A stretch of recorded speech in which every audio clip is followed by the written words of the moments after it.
Thanks for joining us on Capitol View. I'm Fred Martino. Up front this week, a look back at the legislative session and a look ahead to some additional priorities. We are so pleased to welcome Representative Sue Scherer to Capitol View. Representative, thank you so much for being with us. And thank you for having me today. Good to have you. Good to have you here. Let's start with the legislative session. What a busy time it was, and your thoughts on the biggest accomplishments this year. You know what? This was a wonderful session. We really did get a lot accomplished. There have been years that it was not so good. I was here when we went maybe 3 years without a budget. That was horrific. But some really great accomplishments that I think came out of this year. Having been a teacher for 35 years in the public schools, education to me is a top priority, obviously, but it's not just all about education. Education ripples into the economy and jobs and people working and raising families and being educated. So all those things being said, this was really a banner year for education. We really put our money where our mouth is this time and put money in from cradle to college. What that means is a huge Smart Start program, which is for children in preschool. And one of the main things there is we're really pouring money into the preschool programs. And in addition to that, we poured money in the millions, extra funding into child care, actually $100 million extra dollars into child care so that parents who want to and need to go to work are able to get assistance with their child care. Another thing is we did a lot of job training that we haven't done in the past. So a lot of money went into MAP grants for colleges. We fully funded K through 12 education. The MAP grant thing's a big deal to me because I was a recipient of a MAP grant. It had a different name back in the day, but it's the same thing. And, the state has more than got their money's worth out of that in the money that people like I have paid in taxes on the back end from that. So I'm a firm believer in that. My heart was broken when we quit funding our universities and MAP grants. So we are really upping the game, trying to get people to go to college at state universities. And then, the records show that then they come back, they live here, they stay here, they work here, they pay taxes here, and it grows our economy. So I'm really happy with where we've landed on education. Another really tremendous accomplishment, I feel, is that we have totally addressed the problem of retaining teachers and getting new teachers. Now, I don't know if this is going to solve it, but we are sure going to try. For the next 3 years, we are giving schools that are in hard-hit districts that don't have teachers in classrooms. We have funded that to the tune of, I think, $40 million for the state. I know in my district, combined, it's well over $1 million for the Springfield and Decatur Public Schools, which are the two school districts I represent, and Harristown as well in there. But anyway, they have this money and they can choose to spend it however they see fit. So for once, the state isn't getting in there and telling you what to do as a local school district. We're saying, your district, you come up with whatever the people need to come there and teach. So it can be, they can give them bonuses, they can give them signing bonuses, they can pay for their housing, they can pay moving expenses, they can pay childcare. They can literally do pretty much anything they want. They do report back to us what they did with the money. So it is accountable, but we're empowering local school boards to decide what they think could really work to get teachers in their classrooms. It's a 3-year program, and we're going to see how this works. So I'm very excited about that. Another huge thing is that our bond rating has gone up 8 steps just in this year. We are now an A-rated state. And back in the years when we didn't have a budget, we were 1 step above junk bond. That's tremendous. Okay. So a lot of important things, and we'll talk more about education specifically in the half hour ahead. I want to move on now to some of the most important issues that you're still working on for the next year. Okay, I've got, right now I have 2 really huge ones, well, 3 really. So one of my main things, and I don't know if you got the press release, it just actually went out last night. And I did. About the insurance. Yes. So let me talk about the other 2 quick, because they're quicker to talk about.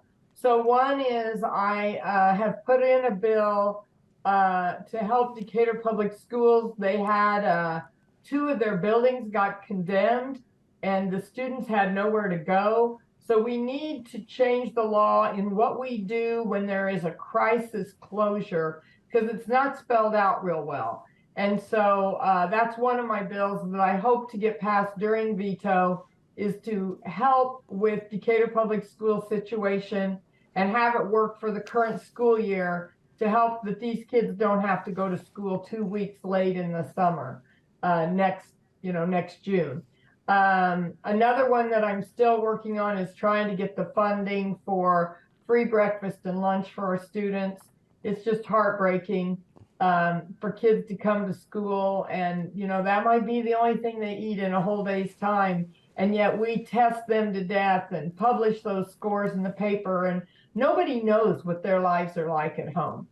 But then my third and probably biggest to some people, I always said, whatever the bill is, if it affects you directly, that's the most important thing to you. It may not be important to others, but if you're struggling with your insurance companies right now and ghost networks, I have dusted off the bill that I ran, I think it was 2 years ago.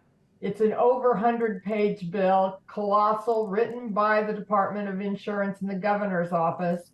And we're going to try again to pass that. And we need to figure out a way to hold our large health insurance companies accountable. I get calls constantly. I don't have a doctor. They say I have a doctor. They list all these doctors. I call them. They're like in Chicago, or they're not taking new patients. Well, that's not really allowed to be on that list. So we call those things ghost networks, and we've got to do a better job of holding these companies accountable. So this is going to be the biggest bill that I'll be carrying. It would be marvelous if I could get that passed in veto session. Okay, let's talk about veto session. That's coming up this fall. What are the major issues in addition to the one that you just mentioned? Well, I feel like the main thing with veto this time, I hope, are going to be my 2 bills. I really, want to get this insurance bill passed, and I really want to get this emergency school closure bill passed. To me, those are both very timely, and they need to be going right to the top of the list for veto session. Veto session is kind of got 2 purposes. One is for things like this that come up that are like emergencies that need to be taken care of before regular session. And the other one is if the governor did veto anything from the spring session to override the vetoes. Yeah. As you mentioned, Representative, you were a public school teacher for more than 30 years. You've already talked about a number of education issues where you've had success, others where you're still working to get things passed. We've talked about a number of priorities. I want to move to one that you haven't talked about yet, and that is the opportunity for dual credit, earning college credit while you're still in high school. What an amazing opportunity this is.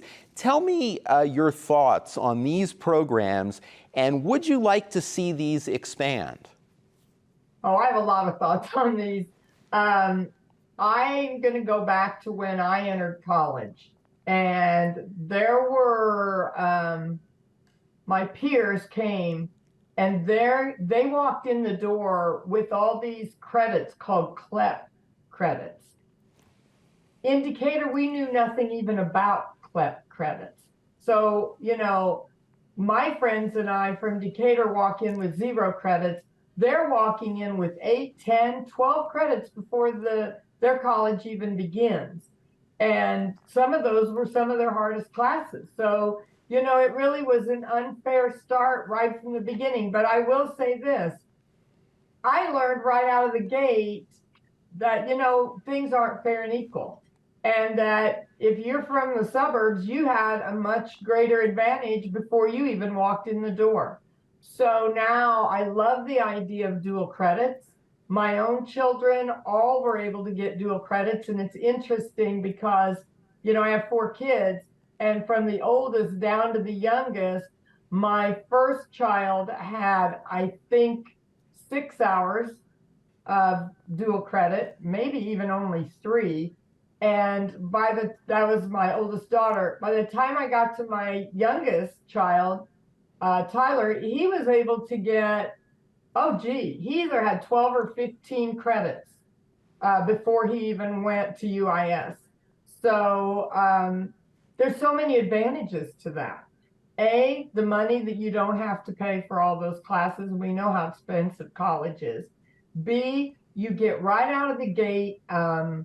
Here's one of the, I think, most important things. You can do it. I remember being scared when I went to college. I was afraid that I wouldn't be smart enough to be successful. And that was because no one in my family had ever gone to college. How would I know if I could do it or not? And I ended up being on the dean's list, but that was a very real fear for me. Now, when my kids went to school, they didn't have that fear because I could tell them my experience, but not everybody gets to have that. So now if you have dual credit, you can go and you can be like, I know I can do it. I have already gotten an A or a B in all these different classes. So now I know that I can handle it.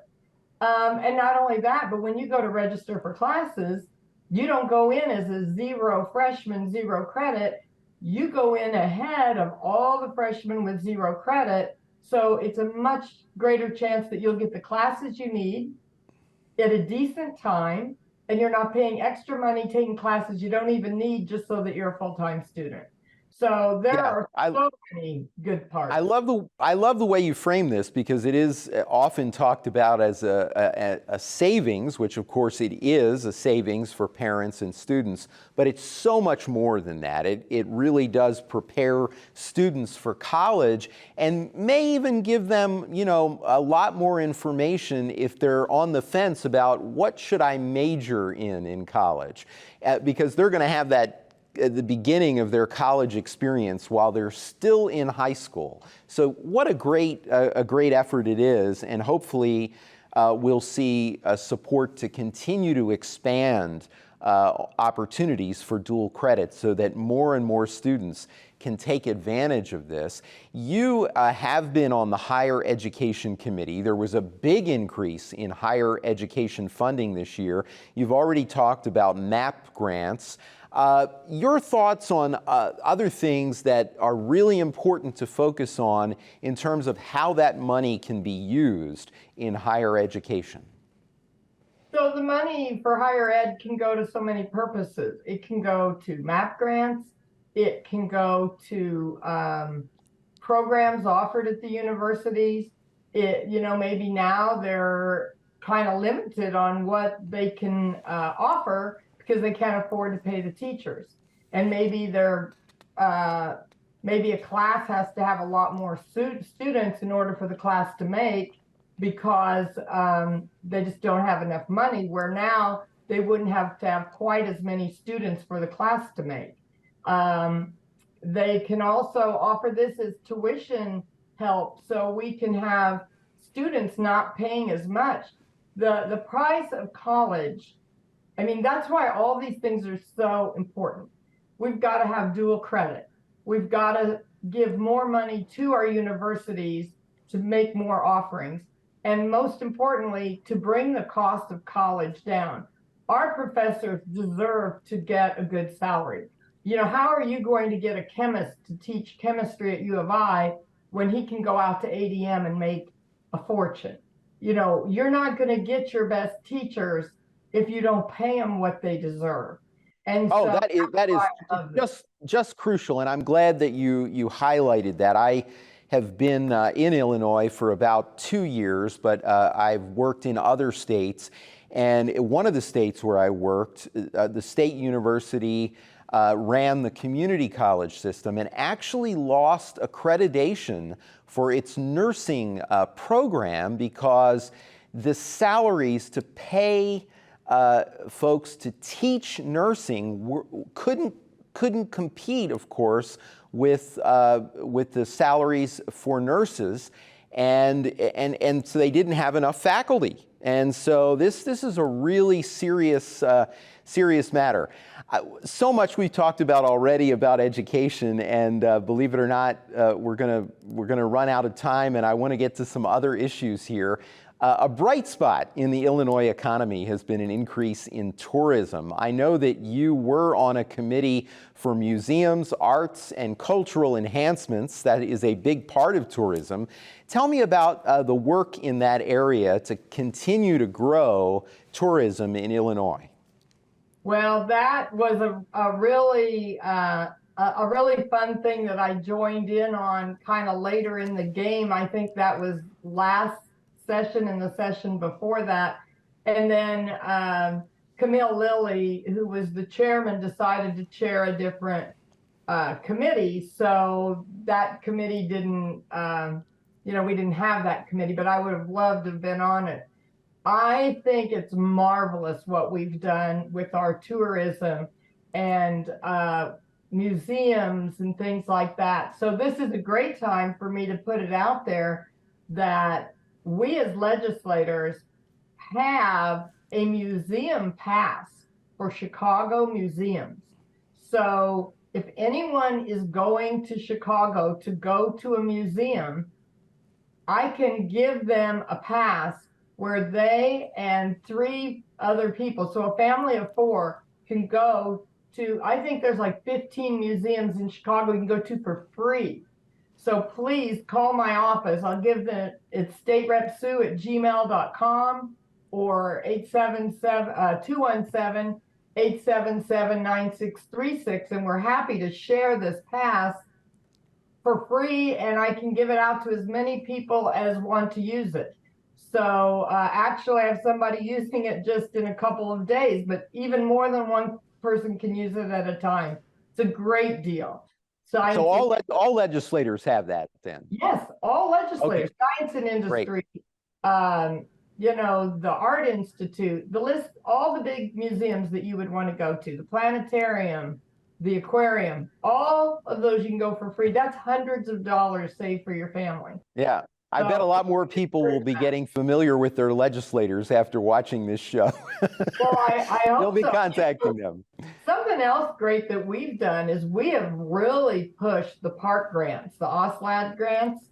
So I know my districts have really benefited from that. We've added a lazy river at Splash Cove in Decatur. We've added a new splash pad in Springfield. They're tearing down the old swimming pool, and they're putting in a new, really nice $600,000 splash pad that will be free for the children. We've added a walking trail in Decatur, well, 2 of them. Those are really nice. And something else that's really neat is we have really pushed bringing TV and movies to be produced here in Illinois.